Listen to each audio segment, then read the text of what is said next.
It's all one syllable words. That's the quiet little trick happening in the background. You might hear a diphthong or two. I want to hear about it. Don't come up later saying, "No, Michael, that felt like a syllable and a half." I don't just try to love the poem. One way our hearts can count: soft rain, hard heat, dry leaves, thick snow. A clock, a watch, its wand, my pulse. Long day, blurred weeks, weird year, tough times. All sound a thick, sick dirge. One long, hard march of feet that ache, but one way our hearts can count. Four hands, we two, a song, a view. Hope for, fierce friends, both old and new. Held eyes, linked arms, paired chests, brisk legs. Hey, he could sway and spin and use our shoes to build a kind of phrase. To change sad songs to praise. Can you feel the beat? Tap, tap, tap. Let it move you. Tap, tap. Try. What if our dance was time? What if we said it's so? Drummed up a beat that made an ode. Let's do that. Let's all hold hands.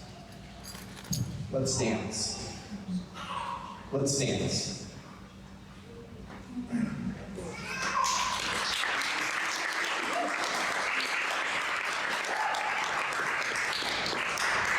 And this is a poem called My Daughter Asks AI to Write a Poem in the Voice of Michael Kleber-Diggs, and what comes back has a tree in it and kind of sounds like me.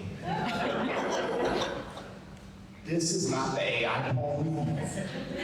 This is the poem I wrote after hearing the AI poem, just to be clear. It's an ekphrastic poem about two paintings that are in my house, so if AI did write this poem, I'd be freaked out and furious. My daughter asked AI to write a poem in the voice of Michael Kleber-Diggs. Good luck signing Michael Kleber-Diggs. It was impossible. And what comes back has a tree in it and kind of sounds like me. On the main wall in our living room, above the television, there hangs a modern painting that was created by an elephant.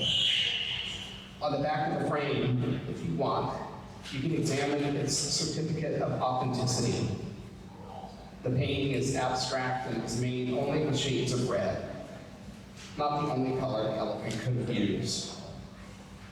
I bought the painting years ago after seeing an ad in the New Yorker, art by elephants. I got to choose from a few options, but this one really spoke to me. It still does. I'm pretty sure I would have bought it even if I didn't know how it was made, although, yeah, I mostly bought it because of how it was made. Because of who made it. For the story, I guess. The painting, you'd have to see it. It ain't for everyone. Not everyone appreciates it like I do. I'm not entirely sure Karen likes it, which is one of the few things that distinguishes it from a different painting in the same room, above our mantle. An oil-on canvas stunner made by a human being, a woman we admire a great deal, an artist building quite a career. That painting depicts an intense teen, a stubborn girl holding an orange in her right hand.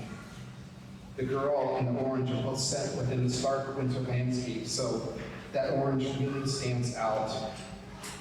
It produces heat and light like the sun.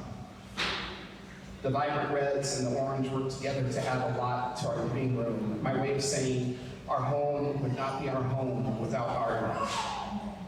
Paintings, photographs, textiles, small sculptures, glassworks, clay creations, my wistful old cello, song, things people make, and my goodness, one thing an elephant made, which I can tell you now, having admired one of her paintings for more than 2 decades, makes her a being I have come to know in a way, just as I have come to know her strange red painting.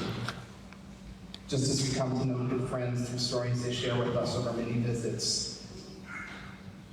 I didn't get the elephant's painting for a long time, but one day, suddenly, I saw it. There in the upper middle, the countenance of a person rendered in the darkest red, almost brown, a forehead and brow, a nose and mouth looking right at the artist, or maybe beyond her big ears a bit. What I imagine as a savanna, mostly prairie, probably thatching grass with perhaps a single acacia or baobab tree off in the distance. Something wild but intentional like that. Something divine and organic. One of those complex, uncanny, enduring creations.